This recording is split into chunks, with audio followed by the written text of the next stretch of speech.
It was a rainy Tuesday morning in the city.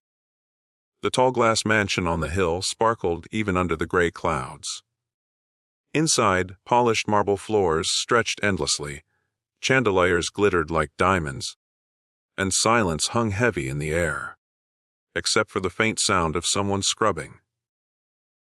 Martha moved quickly, her worn shoes squeaking softly, as she bent down to polish the millionaire's chess table.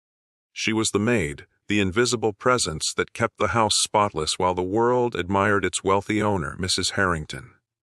To most, Martha was just the help. To her, this job was survival. Her son, Elijah, was waiting at home. 10 years old, small for his age, but with eyes that carried a brightness beyond his years.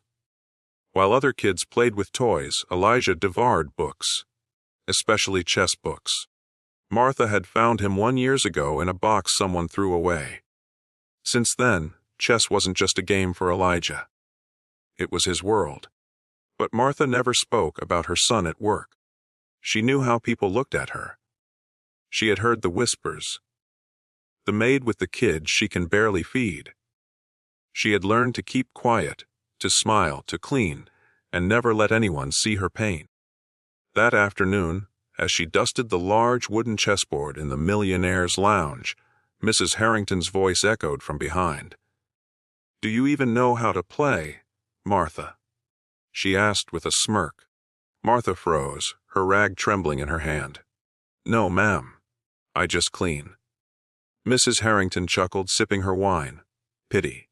Chess is a game for minds that matter. My guests come every weekend for tournaments. Perhaps your son would like to play." Her friends laughed softly at the remark. To them, it was a joke, a cruel one. Who would imagine the maid's son fitting into their elegant gatherings, sitting at a grand chess table? But Martha, caught off guard, whispered timidly, "Elijah, he knows a little." The women laughed louder.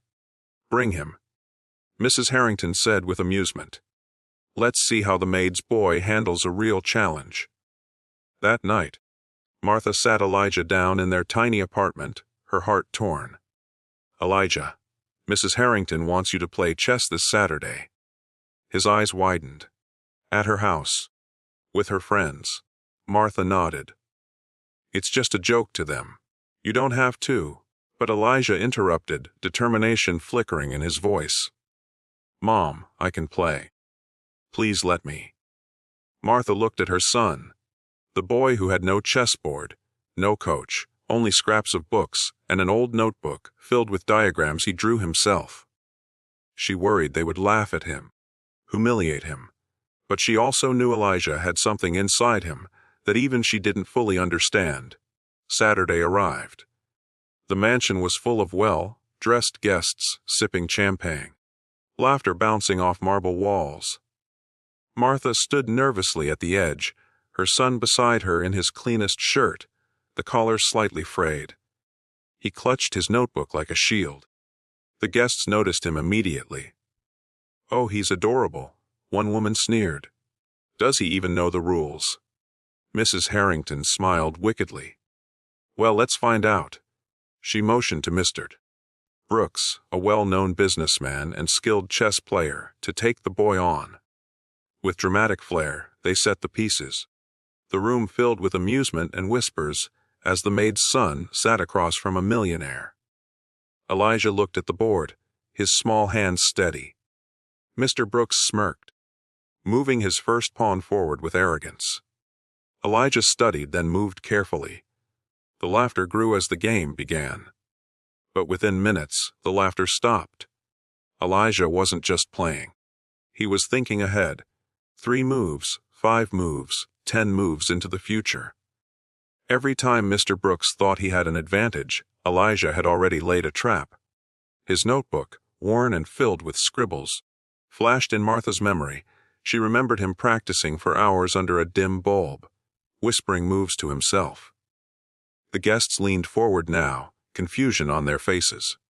Mr. Brooks adjusted in his chair, sweat beading at his forehead. "Impossible," he muttered after Elijah cornered his rook. One by one, pieces fell. Knights, bishops, even the queen. Elijah's calmness never broke. Finally, in a stunning sequence, Elijah whispered softly, "Checkmate." The room went silent. The champagne glasses froze midair. Mr. Brooks stared at the board in disbelief. "Who taught you this?" he stammered. Elijah shrugged shyly. "No one. I just learned." Gasps filled the room. Martha, standing at the edge, covered her mouth with trembling hands. She had always known her son was special, but seeing it unfold in front of these powerful people was overwhelming. Mrs. Harrington's smirk faded. For the first time, she looked at the maid's son not with amusement, but with awe. This boy is a genius," she whispered. The guests began murmuring, some clapping hesitantly, others shaking their heads in astonishment. The cruel joke had backfired, turned into the most unforgettable moment of their lives. That night, as they left the mansion, Martha squeezed Elijah's hand tightly. Tears rolled down her cheeks, but this time they weren't from pain. "Elijah, you showed them who you are." Weeks later, the story spread. A billionaire philanthropist, having heard of the event, reached out. Soon Elijah was offered a scholarship to the finest academy in the city. No longer would he be the maid's invisible son. He would be recognized as the child genius he was born to be. Martha continued to work, but with her head held higher. The stares from the wealthy no longer pierced her. She had something they could never buy: pride in a son who turned a cruel joke into destiny.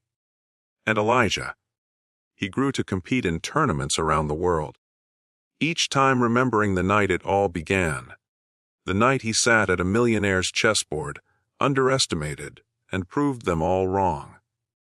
Sometimes the world laughs at those who have less, but brilliance, kindness, and determination cannot be hidden forever. They rise, just like Elijah. So if you ever feel overlooked, remember, the most extraordinary people often come from the most ordinary places. And if this story touched your heart, don't forget to subscribe for more stories of kindness, resilience, and the hidden brilliance in us all. Like and subscribe my channel. Thank you.